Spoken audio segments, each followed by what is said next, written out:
want to change the world? Start off by making your bed. If you make your bed every morning, you will have accomplished the first task of the day. It will give you a small sense of pride, and it will encourage you to do another task, and another, and another. And by the end of the day, that one task completed will have turned into many tasks completed.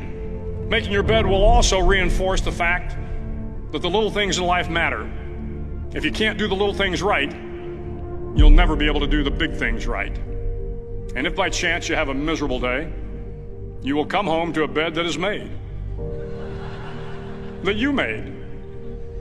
And a made bed gives you encouragement that tomorrow will be better.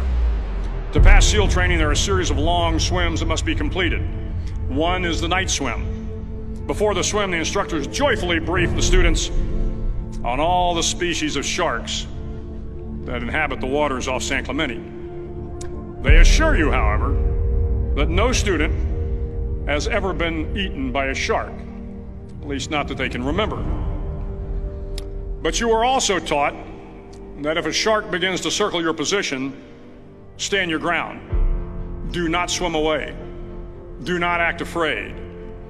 And if the shark, hungry for a midnight snack, darts towards you, then summons up all your strength and punch him in the snout, and he will turn and swim away.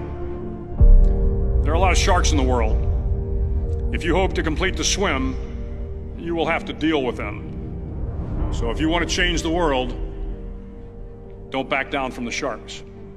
Over a few weeks of difficult training, my SEAL class, which started with 150 men, was down to just 42. There were now 6 boat crews of 7 men each. I was in the boat with the tall guys, but the best boat crew we had was made up of the little guys, the Munchkin crew, we called them. No one was over 5'5". The Munchkin boat crew had 1 American Indian, 1 African American, 1 Polish American, 1 Greek American, 1 Italian American, and 2 tough kids from the Midwest. They out-paddled, outran, and outswam all the other boat crews.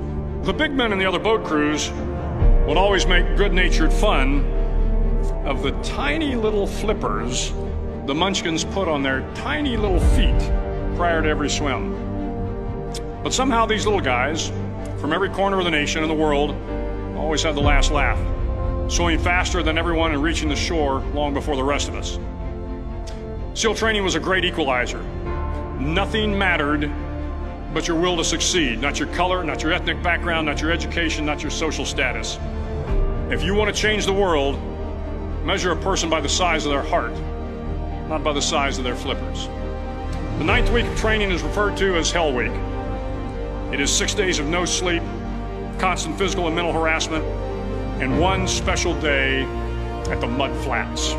The Mud Flats are an area between San Diego and Tijuana where the water runs off and creates the Tijuana Sloughs, a swampy patch of terrain where the mud will engulf you. It is on Wednesday of Hell Week that you paddle down to the Mud Flats and spend the next 15 hours trying to survive this freezing cold, the howling wind, and the incessant pressure to quit from the instructors. As the sun began to set that Wednesday evening, my training class, having committed some egregious infraction to rules, was ordered into the mud. The mud consumed each man till there was nothing visible but our heads. The instructors told us we could leave the mud if only 5 men would quit. Only 5 men, just 5 men, and we could get out of the oppressive cold. Looking around the mud flat, it was apparent that some students were about to give up. It was still over 8 hours till the sun came up. 8 more hours of bone-chilling cold. The chattering teeth and the shivering moans of the trainees were so loud, it was hard to hear anything. And then one voice began to echo through the night. One voice raised in song. The song was terribly out of tune, but sung with great enthusiasm. One voice became 2, and 2 became 3, and before long, everyone in the class was singing. The instructors threatened us with more time in the mud if we kept up the singing, but the singing persisted, and somehow the mud seemed a little warmer, and the wind a little tamer, and the dawn not so far away. If I have learned anything in my time traveling the world, it is the power of hope. The power of one person, a Washington, a Lincoln, King, Mandela, and even a young girl from Pakistan, Malala. One person can change the world by giving people hope.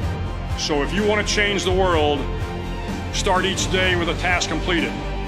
Find someone to help you through life. Respect everyone. Know that life is not fair and that you will fail often. But if you take some risks, step up when the times are the toughest, face down the bullies, lift up the downtrodden, and never ever give up. If you do these things, the next generation and the generations that follow will live in a world far better than the one we have today. And what started here will indeed have changed the world for the better.